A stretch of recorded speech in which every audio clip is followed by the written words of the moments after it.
তাহলে মহাপ্রভু কি করলো? কৃষ্ণ কৃষ্ণ বলে ধুলাই গড়াগড়ি যায়।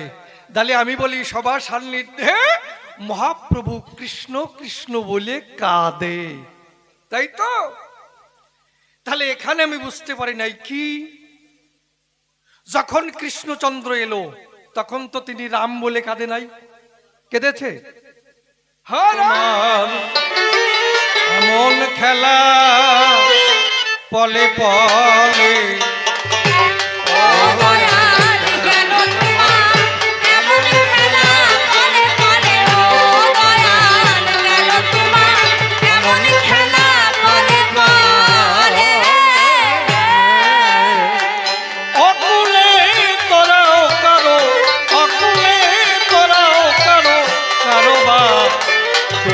জলে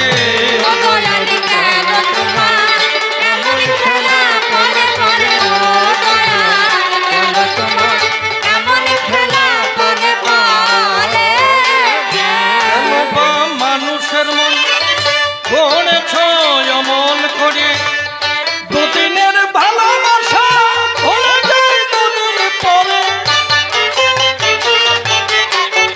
কেন বা মানুষের মন গড়েছ অমন করে, দুদিনের ভালোবাসা ভুলে যায় দুদিন পরে।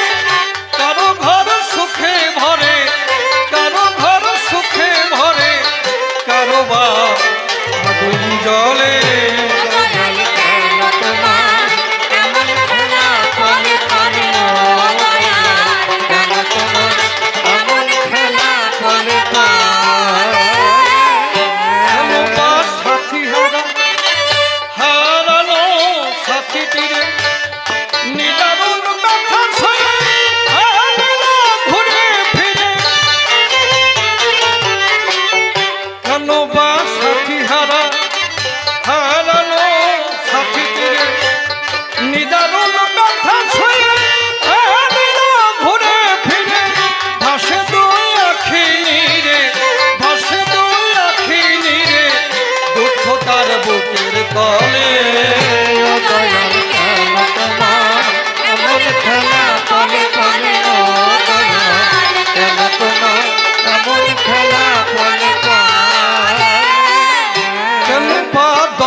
জলম্ভর পথে চলে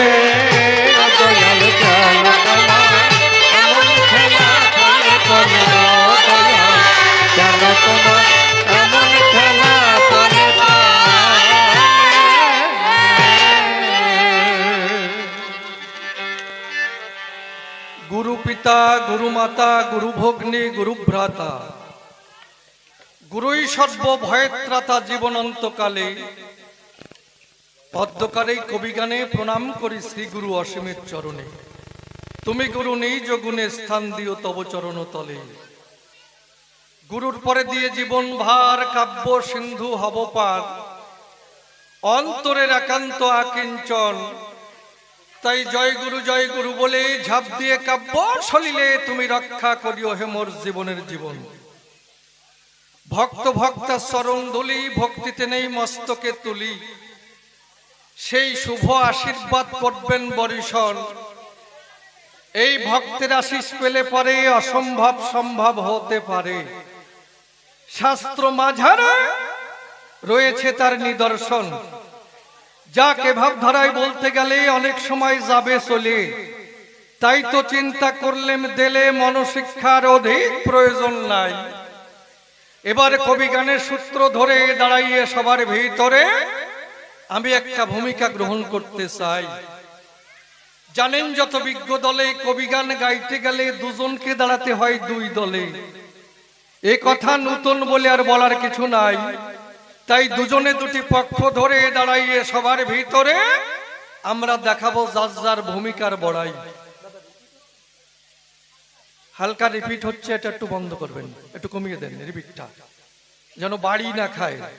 হ্যালো, তাহলে নির্মল নামটি করে নাস, ঠিক আছে, দাঁড়াইয়ে সভা পাস।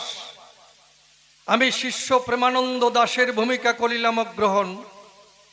আমার বিপক্ষ বক্তা যিনি যোগানন্দ গোস্বামী, তিনি তানার শ্রীপাদ পদ্মে ভক্তিপূর্ণ প্রণাম করিনু অর্পণ। এবারে কোথা থেকে আলোচনা, বসে শুনুন সৌধি জনা, আমি এক এক করে করি উত্থাপন।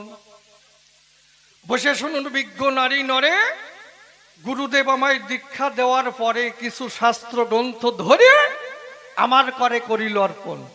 বলে, খোকা তুই আমার কথা নিবি, এইগুলো ভালো করে অধ্যয়ন করবি, তাহলে তোর মধ্যে থেকে বিভিন্ন ধরনের জ্ঞান হইবে জাগরণ। কি কি গ্রন্থাদি দিল, বেদ, বেদান্ত, গীতা, ভাগবত, চৈতন্য চরিতামৃত, জয়দেবের লেখা গীত গোবিন্দ, বসে শুনুন ভক্তবৃন্দ, এইগুলো আমার কাছে তুলে দেয়। দাঁড়িয়ে বলি, সভা ধারে সারা রাত্র ভরে আমি পঠন করিয়ে আমি যেন গর্তে পড়ে যাই মহাশয়। কারণ দাঁড়িয়ে বলি, সবার ঠাই কিছু কিছু জায়গায় আমি বুঝতে পারি নাই, আর তার জন্য ভয় পাবো না রে ভাই, গুরুদেব আছে সর্ব কারণের কারণ। কি কারণ? আমি যদি সবই বুঝতে পারবো, তাহলে তো আমি নিজেই গুরুদেব হয়ে যাই, কি তাই নয়? তাহলে আমি একজন শিষ্য কিনা, অজ্ঞানন্ধ ব্যক্তি কিনা, এই জন্যে গুরুদেবের বাক্য করি পালন, তাই নয়? তাহলে কোথায় কোথায় আমি বুঝতে পারি নাই, সেই কথাগুলি তুলে ধরতে চাই। বিজ্ঞ শ্রোতা বসে করুন আকর্ণন। এই এদিকে তাকাও, ওদিকে সামলাতে হবে না, ওরা বুঝে নেবেন। কি বাচ্চা কাচ্চা ওরা ঠিক পাচ্ছে, কি ব্যাপারে বুড়োরাই ভেজাল হতায় বেশি, ওরে ভেজালে পড়ে যায় আর কি। ওকে থামাতে এবার নিজেরাই আরম্ভ করে দেয়, ভাবি আলাদা।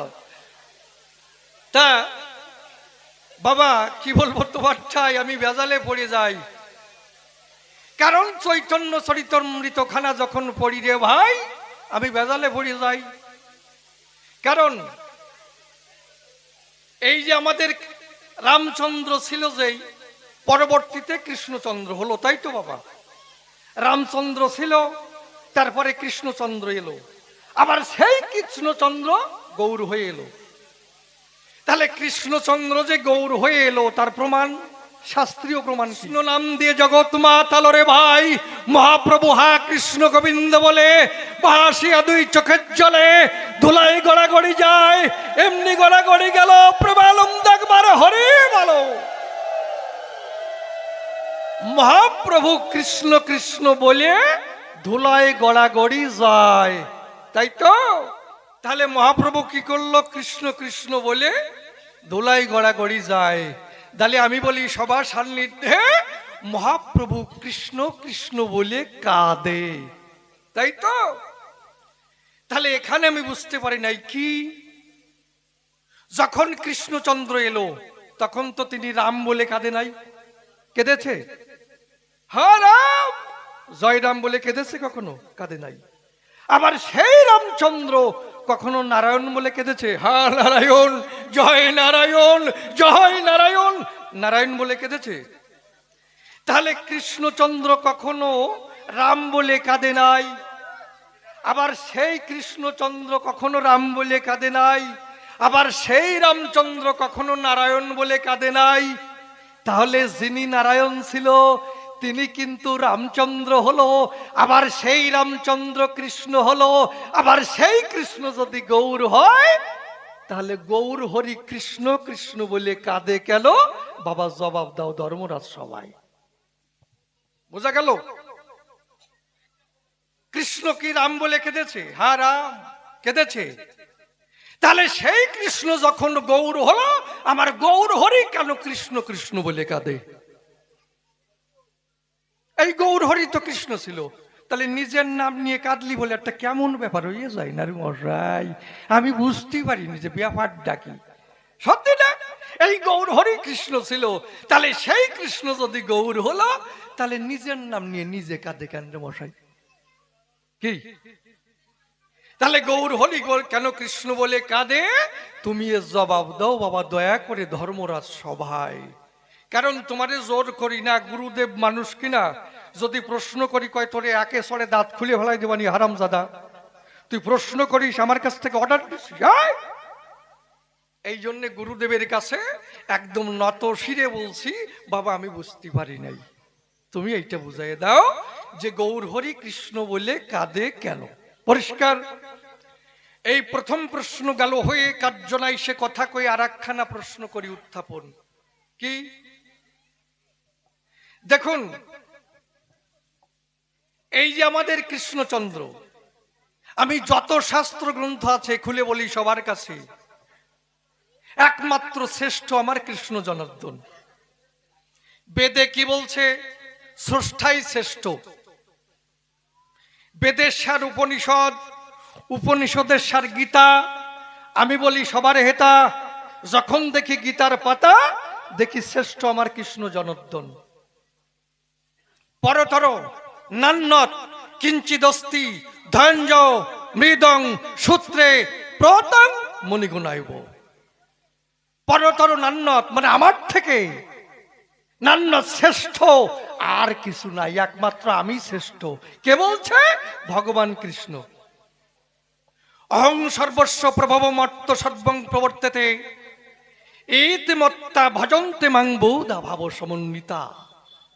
হে অর্জুন, আমার থেকে শ্রেষ্ঠ কিছু নাই, তাই ভাব সংযুক্ত করিয়া আমার ভজনা করো। গীতার বাণী আমি এই পাই।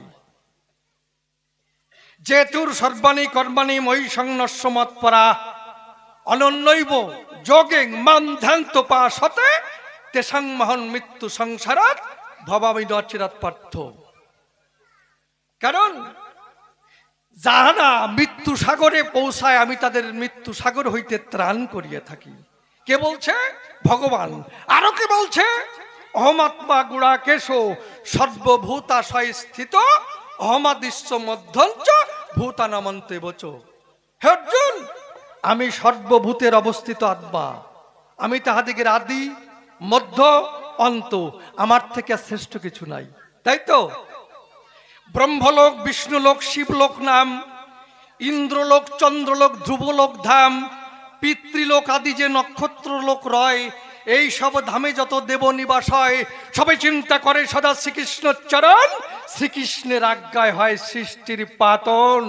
বেদ শাস্ত্র উপদেশ শুনো এক মনে, জীবের মুক্তি নাহি কৃষ্ণ ভক্তি বিনে। তাহলে দাঁড়িয়ে বলি সবার ঠাই বেদ বেদান্ত পড়ে দেখতে পাই আমার কৃষ্ণর উপরে কেহ নাই, নাই, নাই। ভাগবত খানা অধ্যয়ন করি, তখন কি পাই? ঈশ্বর পরম কৃষ্ণ সচ্চিদানন্দ বিগ্রহ অনাদির আদি গোবিন্দ সর্বকারণের কারণম। তুমি সর্বকারণের কারণ, মানে আমি সর্বকারণের কারণ। তাহলে গীতা ভাগবত বেদ বেদান্ত দিয়েছে একই সিদ্ধান্ত যে শ্রীকৃষ্ণের উপরে কেহ নাই। পরিষ্কার। কিন্তু জয়দেবের লেখা গীত গোবিন্দ ছোট্ট একখানি চটি বই, তার মধ্যে কি পাই? রাধা শ্রেষ্ঠত্ব পাই। কিশোরীর দাস মৈপ্রীতবাস ইতেকে সন্দেহ যার, কোটি কোটি জনম করিলে ভজন বৃথাই ভজন তার। চমৎকার। তাহলে বেদ বেদান্ত গীতা ভাগবত বসে শুনুন, সুধী সৎ বলেছে শ্রীকৃষ্ণর উপরে কেহ নাই, শ্রীকৃষ্ণ শ্রেষ্ঠ রে ভাই। কিন্তু জয়দেবের লেখা গীত গোবিন্দে সেখানে রাধারানী শ্রেষ্ঠত্ব পাই। কি বেজালে পড়ি নাই? তাহলে জয়দেবের ওই ছোট্ট একখানি বই যেখানে রাধাকে সৃষ্ট করেছে, ওইটা আমি গ্রহণ করব না এই শাস্ত্রগ্রন্থ গীতা ভাগবত বেদ বেদান্ত সব শাস্ত্রগ্রন্থ আমি মানব? কোন দিকে চলবো? যদি জয়দেবের লেখা গীত গোবিন্দ মানতে হয়, রাধারানী শ্রেষ্ঠত্ব দেয়, তাহলে আর সব গ্রন্থাদি সব তলায় ভরে যায়, ওগুলো দেখতে হবে না। আর যদি সর্বশাস্ত্র গ্রন্থ মানতে হয়, জয়দেবের লেখা গ্রন্থ বাস্কের মধ্যে আটকায় ছুটি হয়, কোন দিকে যাব? এই জন্য বাবা, এই রাধা শ্রেষ্ঠ না কৃষ্ণ শ্রেষ্ঠ, রাধা বড় না আমার গোবিন্দ বড়, তুমি আমার কথা নেবে, পরিষ্কার করে বুঝাই দেবে, এইটা আমার জানবার আছে আকিঞ্চন। তারই পরিষ্কার হলো, আমি আগে প্রমাণ দিয়েছি যে এই মহাপ্রভুই কৃষ্ণচন্দ্র ছিল, প্রমাণ নিয়েছেন তো। তারপরে আবার অনেক প্রমাণ দিলাম যে কৃষ্ণর উপরে শ্রেষ্ঠ কেউ নাই। তাহলে জয়দেবের লেখা গীত গোবিন্দে কেন রাধারানীর শ্রেষ্ঠত্ব পাই? রাধা বড় না কৃষ্ণ বড়? পরিষ্কার। আর একখানা প্রশ্ন করে যাই, কি এই যে নিতাই গৌর দুটি ভাই যুগধর্ম করতে এলো বিতরণ, একজন হলো গৃহবাসী আর একজন হলো সন্ন্যাসী। আমরা সাধারণ জীব কোন পথকে ভালোবাসি?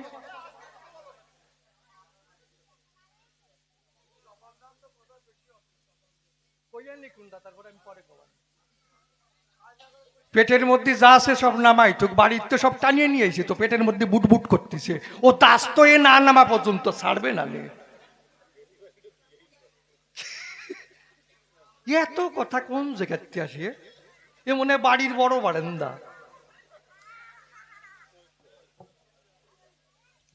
এই যে নিতাই গৌর দুটি ভাই যুগধর্ম করতে এলো বিতরণ, একজন হলো গৃহবাসী একজন হলো সন্ন্যাসী। আমরা কোন পথ নেব? যদি মহাপ্রভুর পথ নেই, মহাপ্রভু কি করেছিল? প্রথম বিবাহ করলো, সাপে কেটে মারা গেল, তারপরে আবার বিবাহ করলো, কটতালে ঘাই দিয়ে বাড়ি মারলো, সংসারে ছেড়ে চলে গেল। হরে কৃষ্ণ, যাই নাই? তাহলে সবাই যদি আপনারা ভাবেন যে মহাপ্রভুর পথ নেব, তাহলে কি করতে হবে? বসিয়ে পড়েন তাড়াতাড়ি, অত সময় নাই, টোয়াটোই করতেছে। তা যদি মহাপ্রভুর পথ নেই, কি করতে হবে? প্রথমে বিয়ে করব, সেই বউ যদি কোনো প্রকারে বাসুদা না মরে, তার মশারির ভিতরে কালকেও তো সব ঢুকোই দেব, ওই ডেরে সবল দিয়ে বাঁধবে, আর একটারে বিয়ে করব, সংসার ছাড়িয়ে হরি বল। কিরম হয়েছে? বাড়ির রস পাইছে না? আজ যদি নিত্যানন্দের পথ ধরি, দুটো বিবাহ করলো, 8টি সন্তান জন্মালো, তারপরে কয় পূর্ণ কুম্ভ, নবদ্বীপে গেলে কয় জয় নিতাই, আর নয় একে চড়ে দাঁত খুলে ফেলবে। জয় নিতাই। তাহলে নিতাইয়ের এক পথ আর মহাপ্রভুর পথ, কোন পথ শ্রেষ্ঠ হবে? তুমি আমার কথা নেবে, বাবা পরিষ্কার করে বুঝাইয়ে দেবে, আমার মনের জ্বালা দূরীভূত হবে। তবে আমি যেভাবে প্রশ্ন করেছি, তুমি যেন শরীর খাটাই জবাব দিয়ে না। কি দেব? এদের অর্ডার আছে, কিছু করার নাই, দেব। দুটো ছেলে মারাত্মক ফাজিলি, চড়ে পাকা, ওরা বিড়ি খায়, 11 বছর বয়স। যদি বিড়ি খাতে যায়, যদি আপনি বলেন যে আমি তোর বাপ বয়সী, আমার সামনে বিড়ি খাস, আমার বাবারে তাই মানিনি, আর তুমি বাপ বয়সী। কি ওরা নদীর কূলে ছোট্ট ছোট্ট 2খানা গামছা পরে, ছোট মানুষ তো, নদীর কূলে স্নান করতে গেছে। একজন বলছে, ভাই কি স্নান একটু পরে করবো, একটা যুক্তি তর্কের লড়াই খেলি। কই খেল, এই সময় কেউ কথা কব না, পরে কবা। তা বলছে, তুই 2 অক্ষরের নেপাল লিখতে পারিস? নেপাল লিখতে তো 3 অক্ষর লাগে, তা 2 অক্ষরে কি করি হয় বুঝিস না? কয় হয়, দেখবি কি ও প্রস্রাব করে বালিতে প্রস্রাব করে একটু মাখো মাখো হয়েছে, তারপর লিখছে 9 নে, মাঝখানে বিগেত খানিক ফাঁকা, তারপরে লিখছে একটা ল। কয়ে তোর নেল হয়ে গেল, তোর নেপাল কোথায়? কয় আছে, কায়দা মতো আছে। কয় 9 নে আর মাঝখানে বিগেত খানিক ফাঁকা, ওইখানে ঢুকিয়ে দিয়েছে পা, নেপাল। বলে উরি আমার কপাল, শরীর খাটাই নেপাল। এই শরীর খাটাই লিখলি তো আমিও কত কিছু লিখতে পারি জানিস? কয় কি? তুই তো 2 অক্ষরের নেপাল লিখছিস, আমি 1 অক্ষরে হারাদন লিখে দেখাতে পারি, তুই পারিস? কয় সে আবার কিরম? কয় দেখ, ওর গায়ে তো কিছু নাই, বুকের পরে ওই থুথু দিয়ে লিখছে, থুথু দিয়ে, গায়ে তো কিছু নাই, রয়াকারে রা, বড় করিয়ে রয়াকারে রা। কয় দেখ, একটা অক্ষর নিলাম, রয়াকারে রা। কয় তোর হারাধন কই? কয় কায়দা মতো আছে, দেখ। কয় এই দেখ রয়াকারে রা, আর এই যাই দেখ হা, এই যে বুকের রা, আস্তে গামছা খুলে দেশে হারাধন হয়ে গেছে।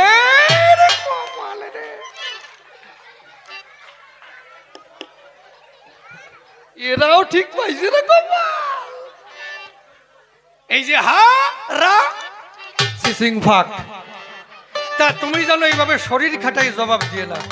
যাক, তবে আর বেশি বলে কার্য নাই সভাস্থলে। এইবার করি একখানা গানের আয়োজন। আছেন যত বিজ্ঞ শ্রোতা, পালন করে নীরবতা আমার গানের দিকে রাখেন দিয়া মন।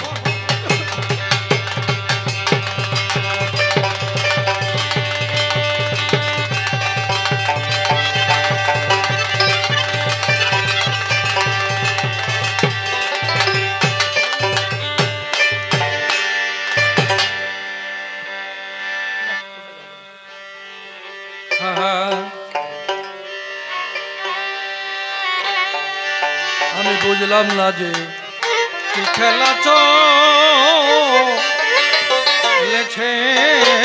নিরন্তর।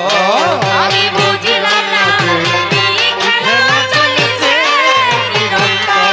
আমি বুঝলাম না কি খেলা চলেছে নিরন্তর।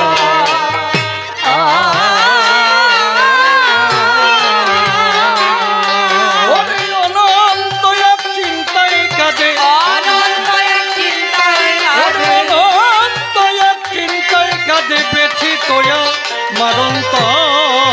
বুঝলাম না কি খেলা চলেছে নিরন্তর। আমি বুঝলাম না কি খেলা চলেছে নিরন্তর।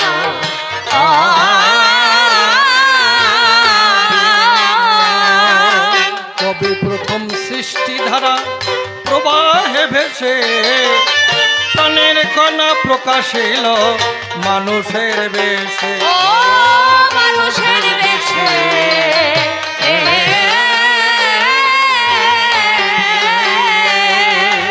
কবে প্রথম সৃষ্টি ধারা প্রবাহে ভেসে প্রাণের কণা প্রকাশিল মানুষের বেশে। ও মানুষের বেশে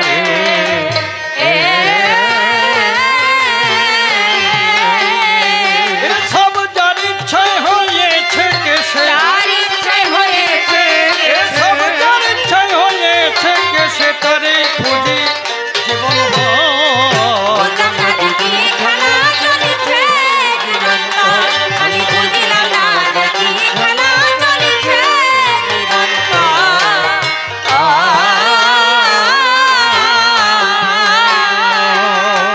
অনন্তকাল রকেট যদি চলে অনন্তে, পৌঁছাবে কি কোনোদিন সেই অনন্তের প্রান্তে। ও সেই অনন্তের প্রান্তে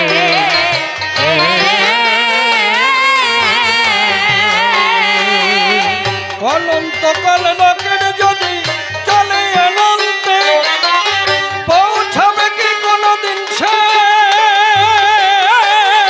অনন্তের প্রান্তে। ও সেই অনন্তের প্রান্তে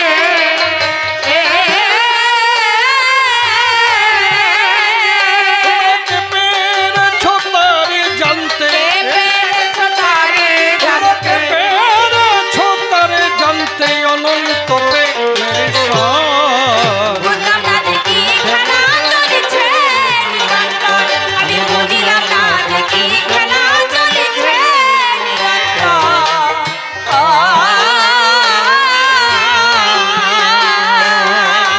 অসীম বলে বুঝতে গিয়ে হয়েছি শান্ত, মনের মানুষ হলে মনে কথা সে জানত। মনের কথা সে জানতো।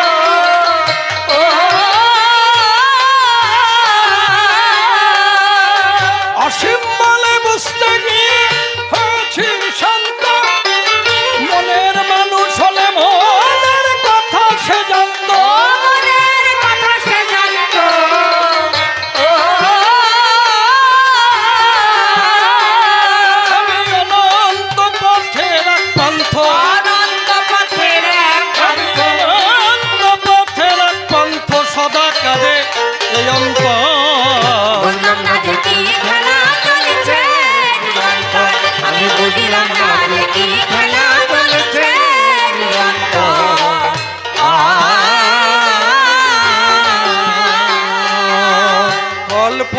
প্রেমানন্দ দাস আমি কাব্য ভূমিকায়, বিপক্ষেতে যোগানন্দ গোস্বামী প্রণাম জানাই পায়।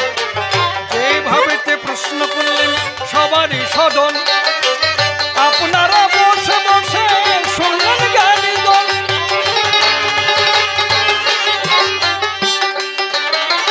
যে বটে কৃষ্ণ ছিল তার আগে রামচন্দ্র হয়, সেই রামচন্দ্র তার আগে নারায়ণ যে হয়। কৃষ্ণ কখনো রাম বলে প্রভু কাজে নাই, সেই প্রমাণ দিয়ে গেলাম সভ্য সবার ঠাই। সেই কৃষ্ণ যখন এতে গৌর হরি হলো, কৃষ্ণ কৃষ্ণ কাজে গেল তাই বলো আজ বলো। এই তত্ত্ব জানতে আমার আছে আকিঞ্চন, তোমার চরণে প্রশ্নমালা করলেন নিবেদন। আর একখানা প্রশ্ন করেছি দাঁড়িয়ে সভায়, আপনারা বসে বসে শুনলেন সুবিষয়। সর্বশাস্ত্র গ্রন্থে আমি বটে পাই, শ্রীকৃষ্ণের উপর বাবা আর তো কেহ নাই। জয়দেবের লেখা গীত গোবিন্দে সেখানেই আমি পাই, রাধা রানী শ্রেষ্ঠত্ব দিয়েছে রে ভাই। এই রাধা বড় না কৃষ্ণ বড়, তাই আলোচনা করিয়ে বোঝাই দিয়ে যাবে সবারই ভিতরে। এই তত্ত্ব জানতে আমার আছে আকিঞ্চন, তোমার কাছে প্রশ্নমালা করলাম নিবেদন। নিতাই গৌর দুটি ভাই জগতেতে এলো, হরিনাম বিতরণ তারা করতে বটেছিল। একজন হলো গৃহবাসী, একজন সন্ন্যাসী হয়, এই দুটো পথ কিন্তু পাওয়া বটে যায়। দুই পথের মধ্যে কোন পথ শ্রেষ্ঠ বটে হবে, সেই কথা সবার মাঝে তুমি ভুলে কবে। তবে প্রশ্নকর্তার বেশি বলা নিষ্প্রয়োজন, আমার মতো ভাব এখানে করব সমাপন। এরপরে জবাবদাতা সবাতেই আসিবে, তাহার অভাবের কথা খুলিয়া বলিবে। ওই দেখি এরপরে এসে কোন কথা কয়, কোন ভাবের ভাবধারায় উঠাইয়ে লয়। অন্তরে অন্তরে হবই আমি সুখী, জবাব দিতে যখন থাকবে না আর বাকি। গুরুদেবের চরণে প্রণতি জানাই, তাহার যা ইচ্ছা বটে করে যান তাই। যদি কান্ডারি হয়ে বসে কারো নাই, ভাঙাতরি হলো তার পারি উঠে যায়। উঠুক না তুফান উঠুক তুফানে ধনুকারি, ভাঙাতরি হলো তার উঠে যাবে পারি। দেখ তবে বেশি বলে নাই প্রয়োজন, আমার মতো ভালো কেন করবো সমর্পণ। এদিকে তাতেন আমার ভক্তগণ এবার বন্দনা করে যাই সবার চরণ ধুলি দেবেন আমার শিরে অস্ত ভামা চাই চলে যাবে। এ পর্যন্ত আমার ভাব